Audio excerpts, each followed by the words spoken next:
Philip Yancey tells of Sandra, a prostitute in Australia. Sandra began to work as a prostitute because it was easy to make a lot of money. But eventually, things went terribly wrong. Sandra became addicted to drugs and alcohol. Sandra writes, "I cannot tell you how unutterably lonely I began to feel. I sat on my bed and watched TV all day until the men came in at night. I had no friends, no family. I lived with a deep sense of shame. For a solid year, I never got out of bed. I was so depressed." Sandra found her way to Linda's House of Hope, a Christian organization run by the former top madam. Sandra says, "I'm still struggling. After 6 months off the street, I got addicted to the power and the money as well as the drugs, and yet I know what God wants for me. I need to be healed." Sandra is learning a lesson we often learn from our enemies. God alone is our consolation. Welcome to Faith for Today. No membership test, no lines of birth or race or accomplishment, a church for people who have made errors. That's what this church is here for. You want a church that's made for sinners, just a whole lot like you, this is the place. Rosa Parks is one of the most famous names in civil rights history. In 1955, she refused to give her bus seat to a white man, and she was arrested for her defiance. In her book, Quiet Strength, Parks writes, "When I sat down on the bus that day, I had no idea that history was being made. I was only thinking of getting home. But I had made up my mind after so many years of being a victim of the mistreatment of my people. I was not giving up my seat, and whatever I had to face afterward was not important. I didn't feel any fear sitting there. I felt the Lord would give me the strength to endure whatever I had to face. It was time for someone to stand up, or in my case, sit down. So I refused to move." In an interview about that historic day, Parks corrected some misconceptions. She said, "People always say that I didn't give up my seat because I was tired, but that isn't true. I was not tired physically, or no more tired than I usually was at the end of a working day. I was not old, although some people have an image of me as being old then. I was 42. No, the only tired I was tired of giving in." Rosa's simple act of civil disobedience was the catalyst that began the civil rights movement. Millions of people have benefited from the sacrifices made during that movement.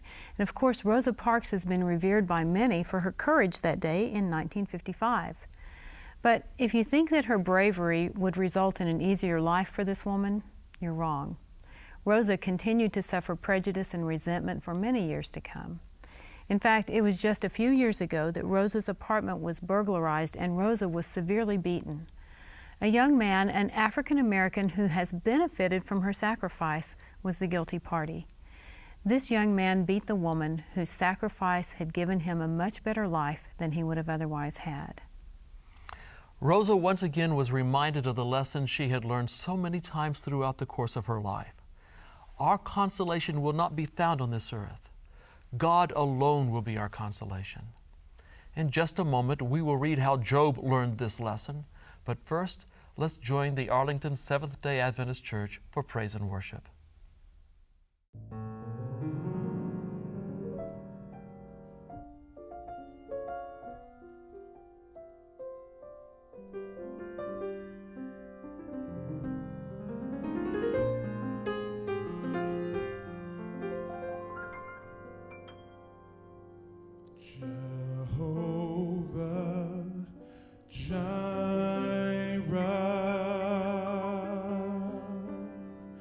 My provider.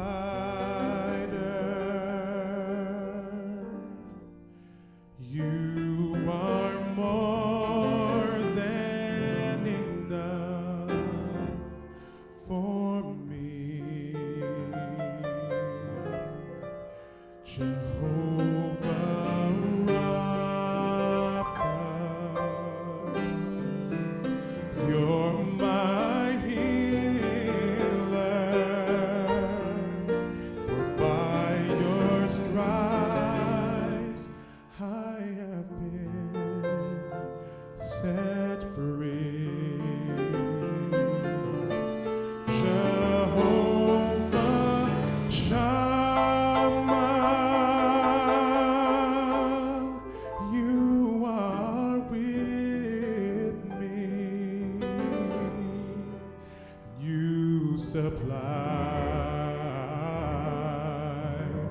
all my needs.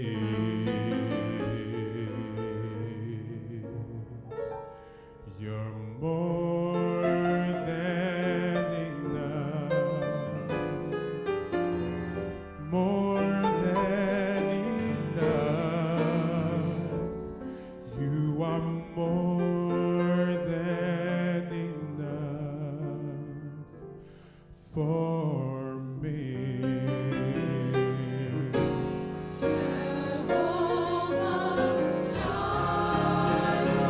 Jehovah Jireh,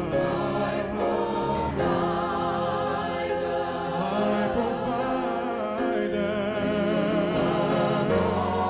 and you're more than enough for me.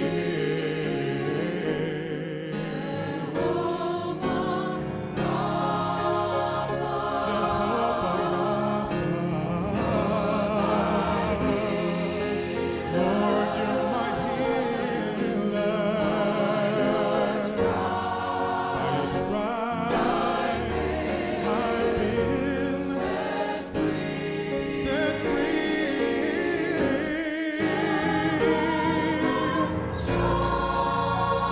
Jehovah Shammah, Lord, you are with me, and you supply all my needs.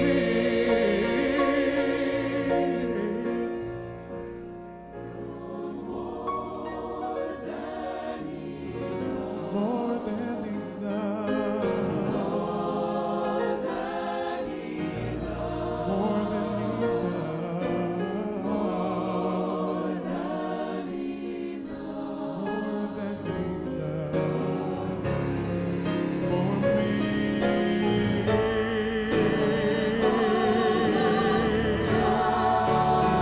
Jehovah Jireh, my provider, and you're more than enough for me.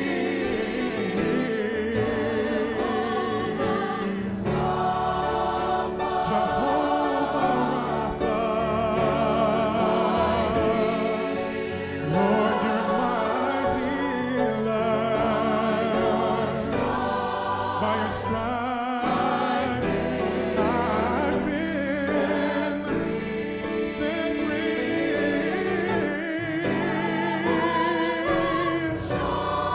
Jehovah Shammah,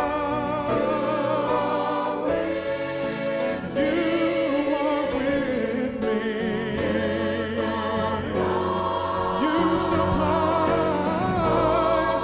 all of my needs.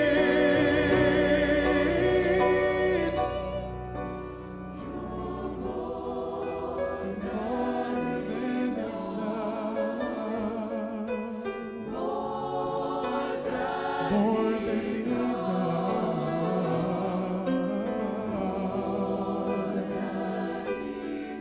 More than enough. You're all I need. More than enough.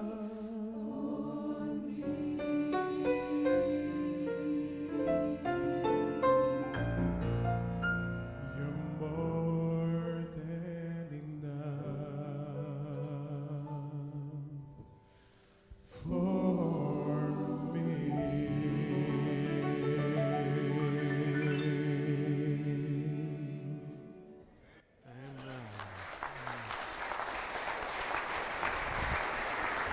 Amen. Thank you so much, Sanctuary Choir, for the number. Thank you, Jesse Jackson, for the solo. Beautiful. More than enough for me. The names of God, each name has a particular meaning. Are you aware of that? Every name means something different, and each name implies a blessing for you. Whatever your trauma, whatever your need, whatever your trial, God has a name which is adequate for your need. And this song helps typify that. Truth is that the names of God are adequate for you. Call upon His name, and He is sufficient for you. We've been talking about our enemies through a sermon series entitled In Defense of Snidely, Whiplash, and we've been learning from our enemies. Along those lines, let me read a quote to you. J.I. Packer wrote, "Opposition is a fact. The Christian who is not conscious of being opposed had better watch himself, for he is in danger." Enemies are a part of life. Christians have enemies. Jesus had enemies, and so too do we, His followers, have enemies. If you are not aware of any enemy in your life, just wait a minute. That is sure to change. There will be enemies in your life. You will receive attack. I have a very dear friend who is a leader in the church, and at one point I knew he was facing a great deal of opposition, a lot of opposition. And so I said to him, "You need to take courage, because it's obvious you have the devil frightened. That's why you have the opposition." Believe it or not, he actually took comfort in that, to realize that that's why the attacks were coming against him. Christians have enemies just like Jesus had enemies. This sermon series has been dedicated to learning from our enemies, and let me review with you some of the things that we've learned from our enemies thus far. We have learned this. We've learned how to love the unlovely, how to focus on the solution to a problem rather than on the problem itself. Our enemies teach us that becoming preoccupied with our enemy causes us to actually resemble our enemy, that at times God will even use our enemies to bring us closer to Himself. Our enemies teach us to depend upon God rather than our own strength and our own abilities, our own attempts to manipulate circumstances, people, events, so that it will turn out in our good. They reveal to us that which is already in our heart. They reveal to us what we really, truly believe to be true about God. And our enemies teach us how to pray. Those are things that we've learned so far in this sermon series from our enemies, things that our enemies teach us. If you have an enemy, watch for ways that God will be using that enemy to teach you something in your life. Whatever the enemy, whoever the enemy, God will teach you something from that experience, so you watch for it because God is going to give it to you. Today, we're going to learn one more lesson, and that is this. We learned it from the story of a man named Job, and from his story we learned that God alone will be our consolation. God alone is your consolation. Now, Job had enemies. The story of Job is an old story. In fact, it is probably the first story that was written that we have in our Bibles. Moses, we believe, wrote the book of Job, and he wrote it before he wrote Genesis. Now, obviously, the events of Job took place after the creation of the world, so the events of Genesis date back further, but the story of Job, that story was probably written before Moses wrote the book of Genesis. Job was a devout follower of the true God. He loved God, and God had blessed him in every possible way. He had a beautiful wife. He had beautiful children. He had 7 sons and 3 daughters. And in those days, sons were a particular sign of blessing from God, because in an agrarian society, sons meant that you had better protection, for one, but also that you could work more land, you could raise more sheep, goats, camels, donkeys, you name it. So sons could actually increase your wealth. So Job was very blessed to have 7 sons. It was a sign of God's special favor upon him. But one day, things took a very dramatic turn for the worse. Please open your Bible to Job chapter 1. We're going to start with verse 13. Job chapter 1, verse 13 says this: "One day when Job's sons and daughters were feasting and drinking wine at the oldest brother's house, a messenger came to Job and said, 'The oxen were plowing and the donkeys were grazing nearby, and the Sabaeans attacked and carried them off. They put the servants to the sword, and I am the only one who has escaped to tell you.' While he was still speaking, another messenger came and said, 'The fire of God fell from the sky and burned up the sheep and the servants, and I am the only one who has escaped to tell you.' Verse 17, while he was still speaking, another messenger came and said, the Chaldeans formed 3 raiding parties and swept down on your camels and carried them off. They put the servants to the sword, and I am the only one who has escaped to tell you. While he was yet speaking, another messenger, don't you know he was tired of seeing servants come? Another messenger came and said, your sons and daughters were feasting and drinking wine at the oldest brother's house when suddenly a mighty wind swept in from the desert and struck the 4 corners of the house. It collapsed on them, and they are dead, and I am the only one who has escaped to tell you. Job experienced the unthinkable. In rapid succession, servant after servant came to tell him, your goods are taken away. Servants that you've known and loved for years are dead, and now your children are dead. All 10 gone. You are a poor man, and everything has been taken from you. So how did Job react to this? Look at verse 20. At this, Job got up and tore his robe, which is a sign in ancient days of great distress. He tore his robe and shaved his head, a sign of mourning. Then he fell to the ground in worship and said, naked I came from my mother's womb, naked I will depart. The Lord gave and the Lord has taken away. May the name of the Lord be praised. In all this, Job did not sin by charging God with wrongdoing. The first time I read this passage and realized what it said, it shocked me. It shocked me. Upon hearing all of this bad news, one servant after the other, your camels are gone, the donkeys are gone, the sheep are gone, your servants are dead, your children are dead, the very first thing that Job did is he fell down and he worshiped God. That's incredible. Job had conditioned himself that in good times and bad times, his response to good times and bad times alike would be the same. His response was to worship the Creator. He worshiped God. Remember, we saw that pattern in Revelation, turmoil on earth. Heaven's answer is worship. Crisis in your life. There's an answer for it, and the answer is worship the Lord. Worship the Lord.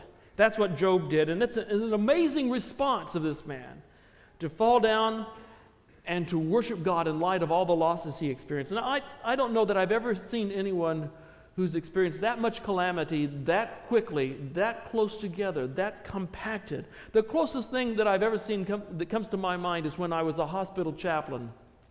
There was a woman who visited her husband who was at the point of death. He was to die most any day, but she was there about half a day every day, sometimes in the morning, sometimes in the afternoon, and I had a chance to visit with her. And she told me that she also had a daughter in a nursing home who was also expected to die very soon. And when she got up every morning, her question was this: who is most likely to die today? Because she had made a commitment to be both with her husband and with her daughter when death came. And so she tried to guess who was most likely to die, and that's the person she would go visit first. One day in particular, she was visiting her husband when I got a phone call from the administrator of the nursing home who told me that her daughter had just passed away. She had missed the death. And the administrator wondered whether I would go and break the news to the woman. So I did just that, and I shared with her the sad fact that her daughter had just passed away. She had missed the death, and she began to weep. She had guessed wrong that morning. And I tried to console her. She said, I need to make some phone calls. Is there a phone I could have just outside the room? I don't want to disturb my husband with this. And so I said, the room next door is empty.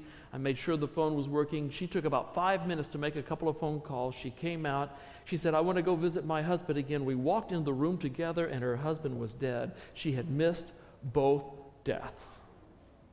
Both deaths she had missed. They had died within minutes of each other.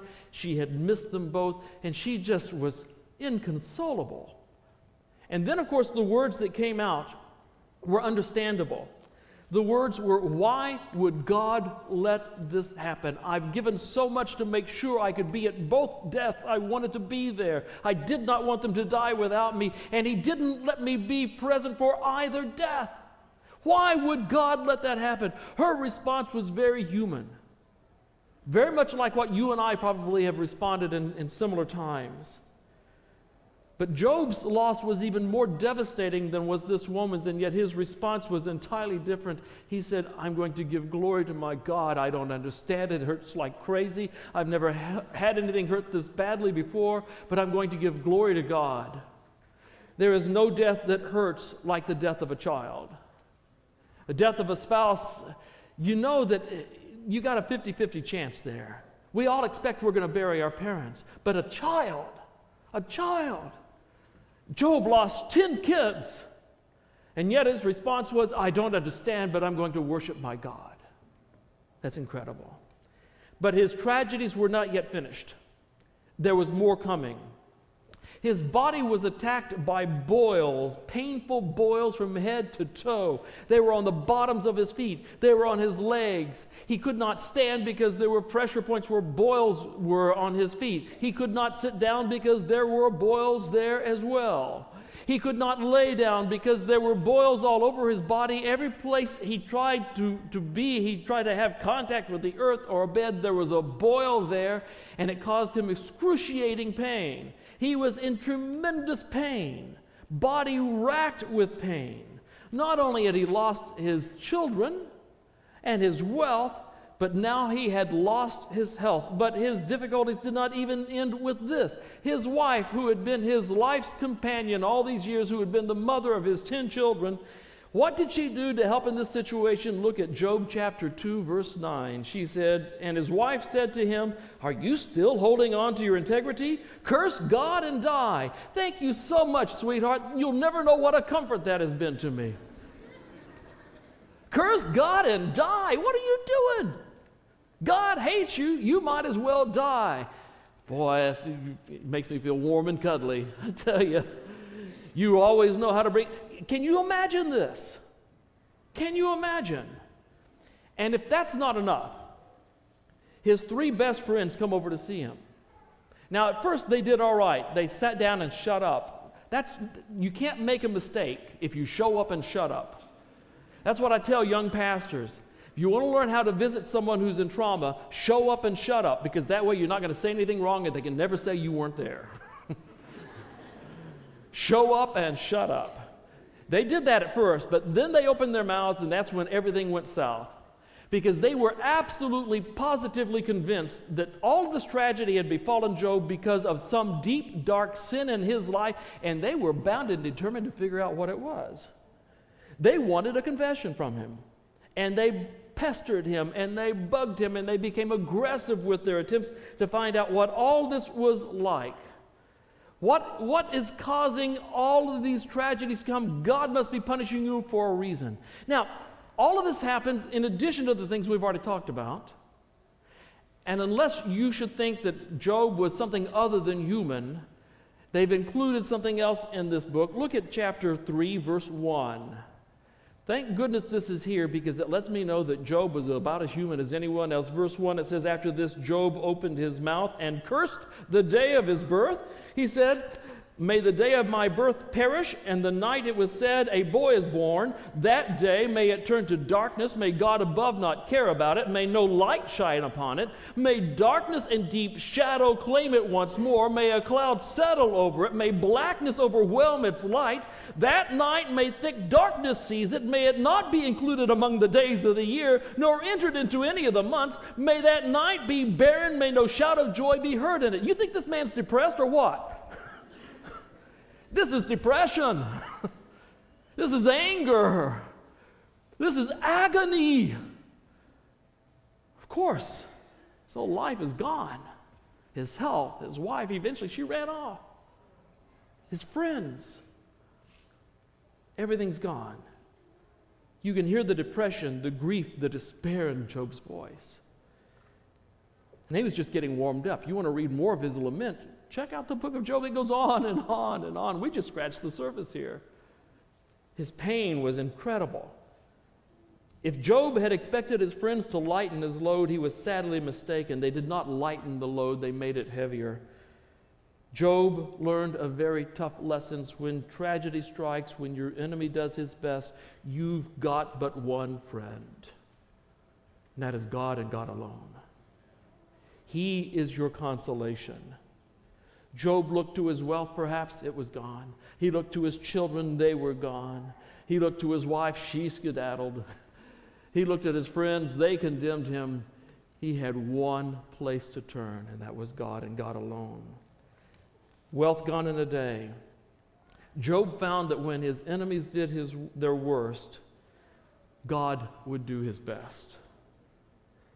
When the enemy attacks, God and God alone is your consolation. Cling to him in time of trouble. Does today's hectic lifestyle sometimes leave you feeling tired, empty, and missing out on what really counts in life? Do you crave fulfillment, yet nothing seems to satisfy that inner longing? Each week, the Faith for Today broadcast brings you hope, encouragement, and inspiration through music and a message especially designed to lift your spirits. If you love the broadcast, you'll love our website, faithfortoday.tv. Log on and watch this week's program or others in a series. Get a printed copy of this week's sermon, or you can order one of Pastor Mike Tucker's uplifting books. You can also keep abreast of happenings at Faith for Today, including discovering some of the ministry's other inspirational television programs. You may also become a part of Faith for Today by becoming a ministry partner. So go ahead, log on to faithfortoday.tv, a daily source of hope and inspiration. It's faith for you. Faith for Today, a place of grace. We truly hope you've enjoyed our program today, and we'd love to hear from you. You can call the number on our screen, or you can find us on the web at faithfortoday.tv.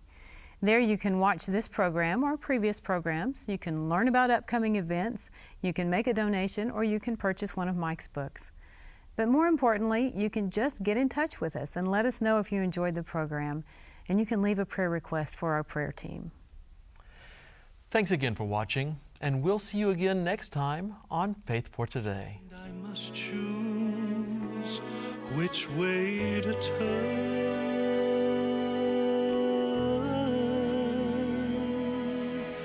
Down the one road lies all the world can offer, all its power, its wealth and fame. Down the other, just a man with nail scars in his hands, but there is healing in his eyes, and there is power in his name. I choose Jesus. I choose Jesus without a solitary doubt. I choose Jesus, not for miracles, but for loving me, and not for Bethlehem, but for Calvary, not for a day, but for eternity. I choose Jesus.